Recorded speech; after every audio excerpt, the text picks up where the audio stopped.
Good morning, ladies and gentlemen. Today, in our Learning from Leaders series, we introduce to you a person who has embraced an unconventional professional path defined by a persistent pursuit of growth and deep commitment to make a positive impact, Mr. Saurabh K. Choudhary. Beginning with a degree in electronics and communication engineering, his initial experience ranged from a brief stint in the Indian Navy to a transition to a government telecom position. Next, excelling in the CAT examination, he secured admission to the esteemed IIMs, but he found resonance at the Tata Institute of Social Sciences, Mumbai. It was at TIS that he found his passion for the human element, particularly human resources, which took roots. His commitment to continuous learning is still evident through the various certifications that he is pursuing, like in Strategic HRM from IIM-Calcutta, Hogan Assessment, TPM, Lean and Six Sigma when he was working with GE, with ongoing efforts towards PCC certification from the International Coaching Federation. Thereafter, Mr. Choudhary initiated his HR career at the RPG Group, starting as an HR business partner, managing 3 supply chain plants in Jaipur. His focus on efficiency, besides forging a thriving work environment, earned RPG the prestigious Aeon Hewitt Best Employer Award for 3 consecutive years.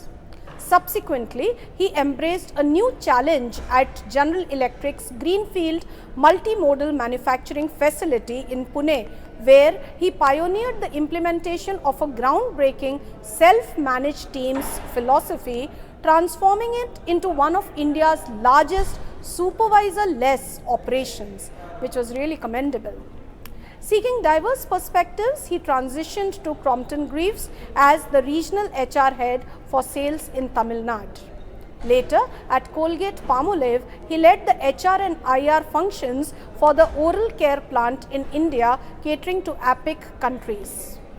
Beyond professional achievements, the past 15 years have seen him find fulfillment in volunteering activities with NGOs and sharing his knowledge through teaching the children.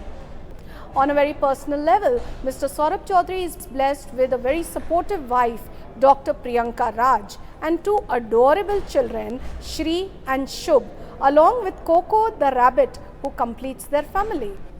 At a personal calling, he rejoined RPG Group, and currently he is leading their South Asia business and emerging businesses green portfolio at KEC. We welcome you, sir, to this 20th episode of Learning from Leaders series. It's my pleasure. My first question to you, Mr. Choudhary, is that you are currently spearheading the green portfolio for emerging businesses, focusing on renewable energy at the RPG Group, right? So, could you shed some light on the initiatives that you have undertaken and the anticipated impact of your endeavors on addressing the environmental concerns which are for all of us across the world? Yeah, very interesting question. And so basically the global energy market globally is growing exponentially. Currently it is valued at 1.3 trillion US dollar, and in 2030 it will reach to 3.4 trillion US dollar. So which is an exponential growth of almost 12.5%. That's too much. So yeah, that's too considering the India in renewable market, so India is 4th in terms of top countries in terms of implementing the renewable things in terms of energies and other vertical. Okay. So in that sense you can see like we have a huge opportunity to touch lives and make a measurable impact in the lives of all the stakeholders we touch.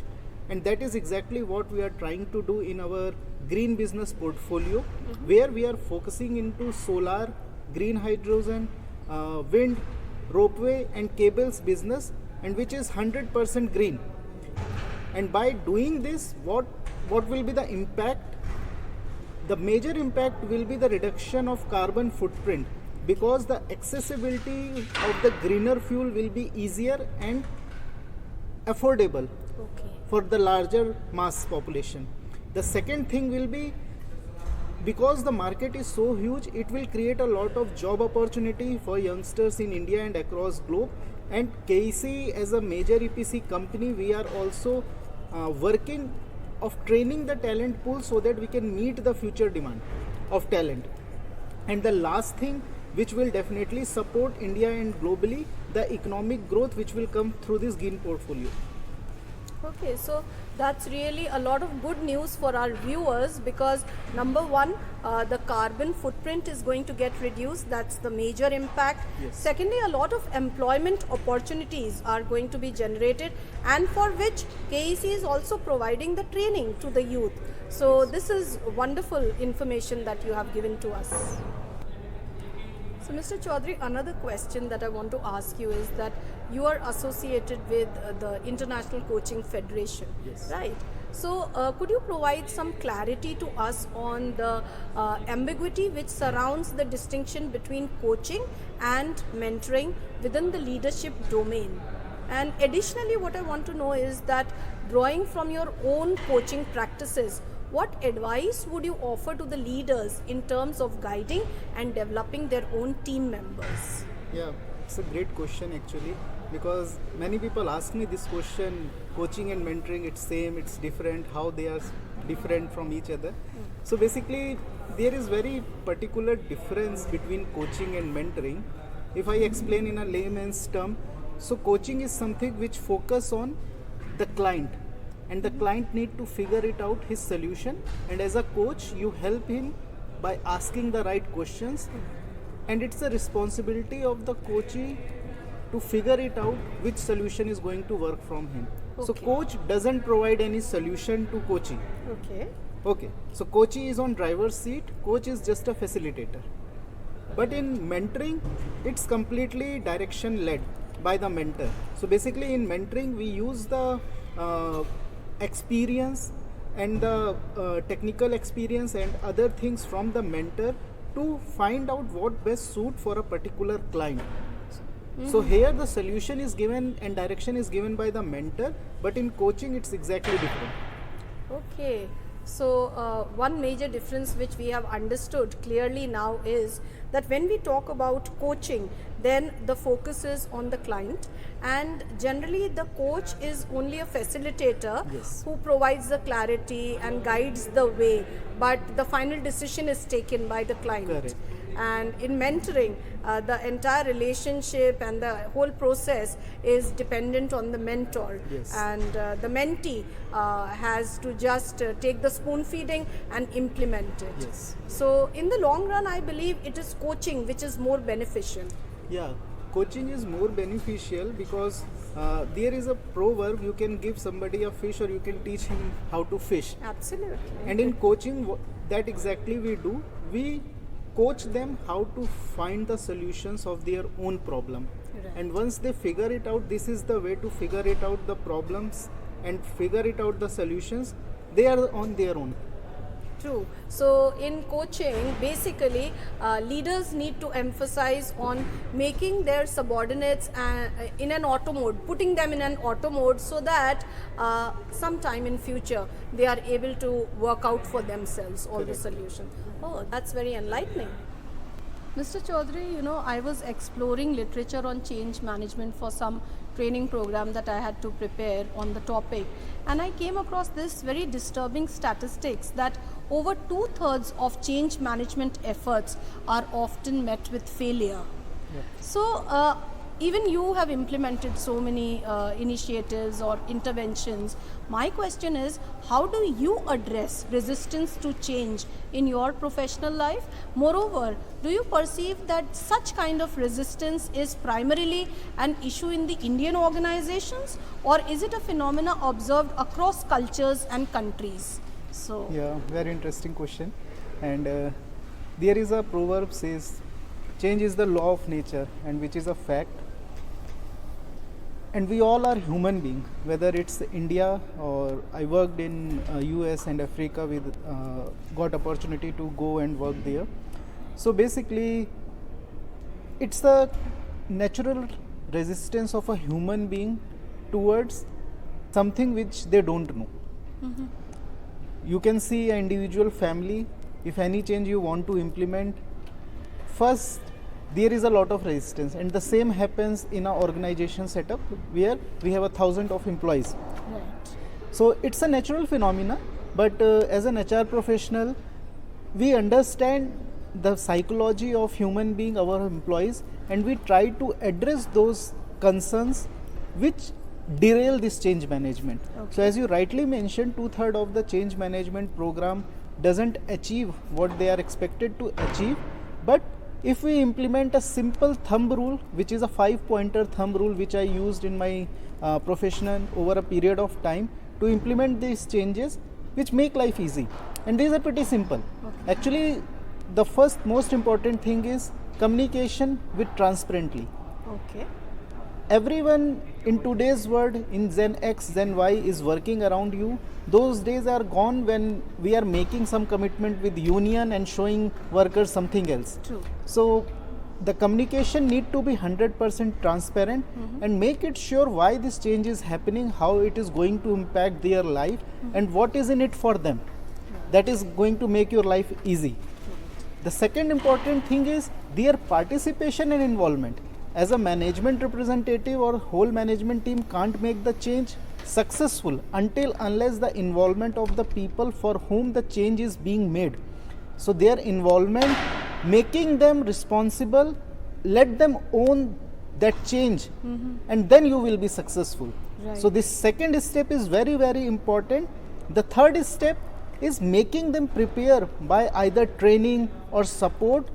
The training and support can be physical training in terms of improving their competencies and skill, also the psychological support where they are feeling anxiety, they are not feeling well, they can do something wrong. So all those aspects as a leader you need to keep in mind and provide the support so that this change management can happen successfully.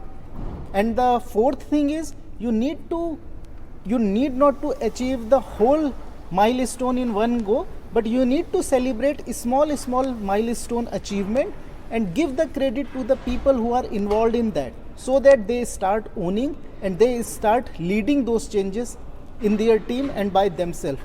And the last, we need to be very mindful to individuals, because whatever we are doing, it is for masses, but there may be some portion of the mass in your respective company who is going to affect most. So you need to ensure for each of those employees how you are going to tailor your program, support them so that they can come out of this change management process, or if it is impacting them, the impact can be minimized in a human way. Wow. So this 5-point program to overcome resistance to change is really unique, and I'm sure it will work for all the leaders who face denial as the first reaction from their employees. And quickly, if I would reiterate it, I have understood that firstly it's very important to communicate transparently. Secondly, participative management needs to be put in place. Thirdly, we need to prepare the people to embrace change by training them, by supporting them. Fourthly, we also need to do chunking of the huge task which entails the entire changing, and this chunking should be supported and celebrated. And fifthly, finally, he has also talked to us about being mindful towards the individuals, and all these 5 pointers will help us overcome the barriers to resistance and implement the required change.